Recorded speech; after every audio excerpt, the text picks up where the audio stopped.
सबसे पहले बात करेंगे भारतीय सेना के अदम्य साहस की। जी हां, प्रधानमंत्री जिसे आज पूरा भारत नमन कर रहा है, करगिल की वो लड़ाई जो आज भी पाकिस्तानी सैनिकों को रह रहकर उनकी नाकामी की याद दिलाती है। आज भारत की उस जीत को 27 साल पूरे हो चुके हैं। 1999 में करगिल की चोटी पर फहराया गया तिरंगा आज भी पूरे शान से लहरा रहा है। इस जीत का जश्न पूरा देश मना रहा है।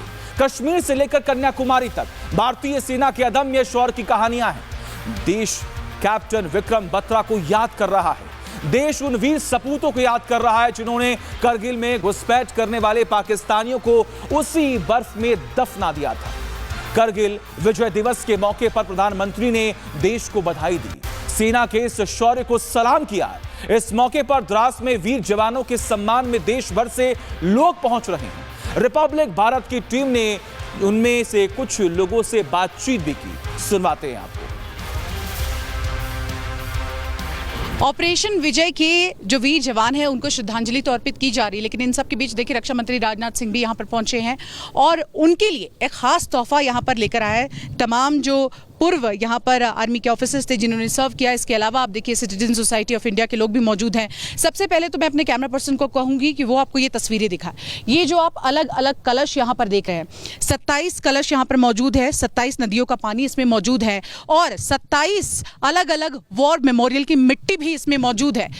क्या मैसेज देना चाहते हैं? देश की जनता भी आपको देख रही है। मैडम, हमारा मकसद एक ही कि पूरा देश सेना के साथ में, और सिर्फ आज के कारगिल विजय दिवस ही उनको याद नहीं है। और हम लोग तो 365 डेज 24/7 पहले हम भगवान को याद करते हैं, उसके माँ बाप के बाद में अगर किसी को याद करना है तो रोज उनको सैनिकों क्यों, अगर वो है तो हम लोग सुरक्षित है। We do every year this programme from Kanyakumari to Kargil, just a motivation program in the young generation. We'll go to all the colleges and we'll call all Veer Naris, their families, and that indirectly we help them. Sir, इसमें पंखुड़ियाँ भी हैं, उसके बारे में बताइए।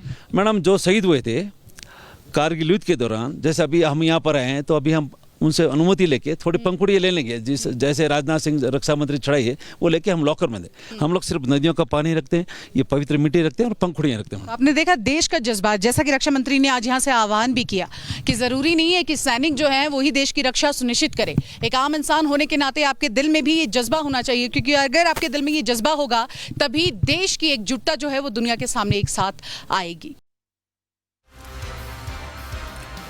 और देखिए, ये वो लोग हैं जो शहीदों की याद में पहुंचे हैं। करगिल की लड़ाई भारत के इतिहास का वो पन्ना है जिसे देश के बच्चे बच्चे को सुनाया जाता है। ये वीरता की वो कहानी है जो सदियों तक याद रखी जाएगी। इस कहानी में भारतीय सेना का शौर्य तो है ही, साथ ही पाकिस्तान के धोखे वाले प्लान का पर्दाफाश भी है। क्या है करगिल की पूरी कहानी, आपको इस रिपोर्ट के जरिए समझाते हैं, दिखाते हैं।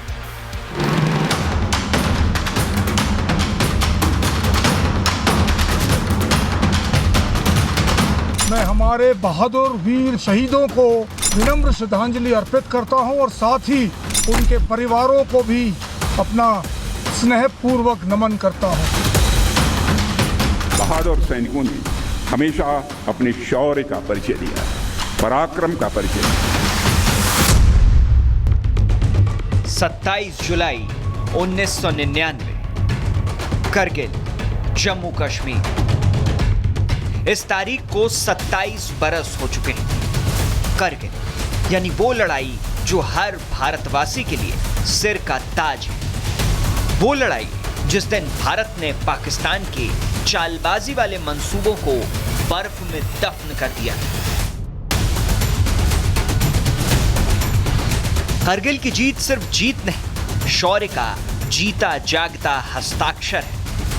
आज पूरा देश करगिल में वीर जवानों के पराक्रम का जश्न मना रहा है। ये जीत कैप्टन विक्रम बत्रा की थी, जिनका कहना था ये दिल मांगे मोर। 20 जून 1999 को उन्होंने अपनी टुकड़ी का नेतृत्व करते हुए पॉइंट 5140 पर कब्जा किया, 4 दुश्मन सैनिकों को मार गिराया था और भारतीय सेना को महत्वपूर्ण जीत दिलाई थी। यही कारगिल की जीत का टर्निंग पॉइंट था, जिसने तब के पाकिस्तानी सेना प्रमुख जनरल परवेज मुशर्रफ के प्लान की बैंड बजा दी थी। पाकिस्तान के जनरल मुशर्रफ ने ऑपरेशन बदर की योजना बनाई थी।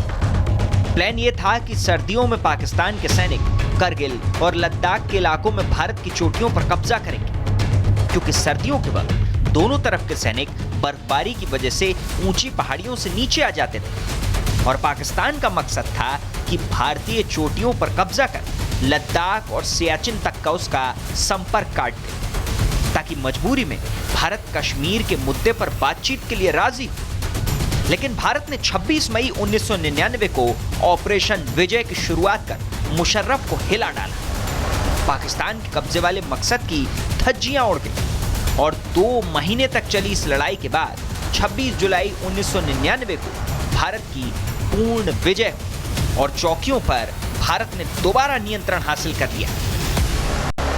मैं हमारे बहादुर वीर शहीदों को विनम्र श्रद्धांजलि अर्पित करता हूं और साथ ही उनके परिवारों को भी अपना स्नेहपूर्वक नमन करता हूं। मरना सभी को है, तुम भले मरे, मरना सभी को है, तुम भले मरे, करके नमक हलाल लड़ते हुए गिरे, भूलोगे आप नहीं जो छिप गई शक्ल, सफ़ेद ज़मीं पर नाम हुआ तुम्हारा अटल।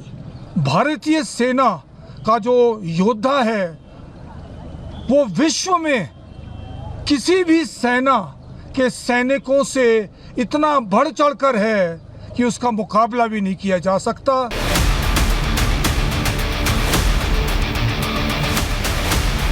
ये लड़ाई भारत के शौर्य का उदाहरण थी।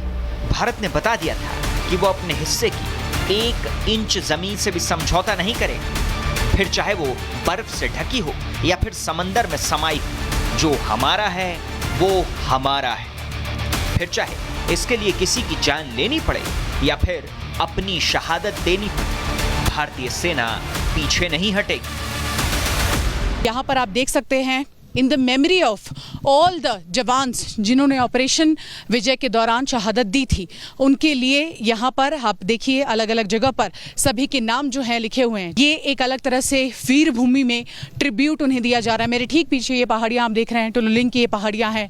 इसके अलावा भी चाहे वो टाइगर हिल हो, चाहे वो बत्रा टॉप हो, जहाँ जहाँ पर भी ये जवान उस दुर्गम परिस्थिति में पहुंचे थे देश की सुरक्षा के लिए, उनको नमन किया जा रहा है। यहाँ ये बयां कर रहा है, जब हम भी यहाँ पर खड़े हैं तो हम भी इसको महसूस कर पा रहे हैं कि जब आप यहाँ पहुँचते हैं तो आपको देशभक्ति का एक अलग रंग नजर आता है। आपको समझ आता है कि जो शहादत इन्होंने दी है उसे हमें और आपको ही सुरक्षित रखना है। करगिल में तोलोलिंग की पहाड़ियों से भारतीय रणबांकुरों की गर्जना आज भी वैसी की वैसी है। बत्रा टॉप हो या फिर टाइगर हिल, जमीन पर भारत का हक है। ये हमारे जवानों ने तब भी साबित किया था और आज भी तस्वीर नहीं बदली। हजारों फीट की ऊंचाइयों पर शान से लहराता तिरंगा ये बताता है कि रास्ते चाहे कितने भी कठिन, चोटियां चाहे बर्फ से ढकी हों, दुश्मन का निशाना कितना भी पक्का क्यों ना हो, भारतीय सेना किसी से नहीं डरती। उस टाइम ऐसे हालात नहीं थी, बहुत कठिन था। जैसे कि हर एक चीज़ में कठिनाई थी, जैसे कि अभी सड़क की, आने जाने की और इक्विपमेंट की और सुविधा, मतलब यहाँ रहने के लिए वो सब मतलब कठिनाई थी।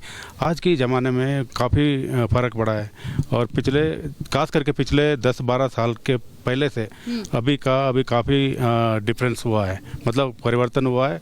यानी कि अकोमोडेशन में हो, सड़क में हो या इक्विपमेंट में है या जवानों की रहने के लिए जो घर है, हर चीज़ में मतलब सुधारण हुआ है। करगिल विजय दिवस के मौके पर रक्षा मंत्री राजनाथ सिंह ने द्रास में 27 साल पहले देश के लिए जान न्यौछावर करने वाले वीर सपूतों को याद किया। रक्षा मंत्री ने करगिल युद्ध स्मारक पर पुष्पांजलि अर्पित की, जवानों से मुलाकात की। इस दौरान रक्षा मंत्री ने करगिल के साथ ही पाकिस्तान के ऑपरेशन सिंदूर वाले जख्मों को भी कुरेद दिया। बहादुर सैनिकों ने हमेशा अपने शौर्य का परिचय दिया है, पराक्रम का परिचय दिया है। अभी हाल ही में हमने ऑपरेशन सिंदूर की सफलता का 1 वर्ष पूरा किया है। उस ऑपरेशन के दौरान हमारी जाबाज सेना के जवानों ने, अधिकारियों ने आतंकवादियों और उनके सरपरस्तों को ऐसा जवाब दिया है जिसे वे आजीवन कभी भूल नहीं पाएंगे। ऑपरेशन सिंदूर ने यह साफ कर दिया है कि भारत को आतंकवाद के सहारे डराने का सपना देखने वालों का अब अंजाम क्या होगा। भारत पाकिस्तान के हर मिस एडवेंचर का जवाब उसकी कल्पना से कहीं अधिक कठोर तरीके से देने की क्षमता रखता है।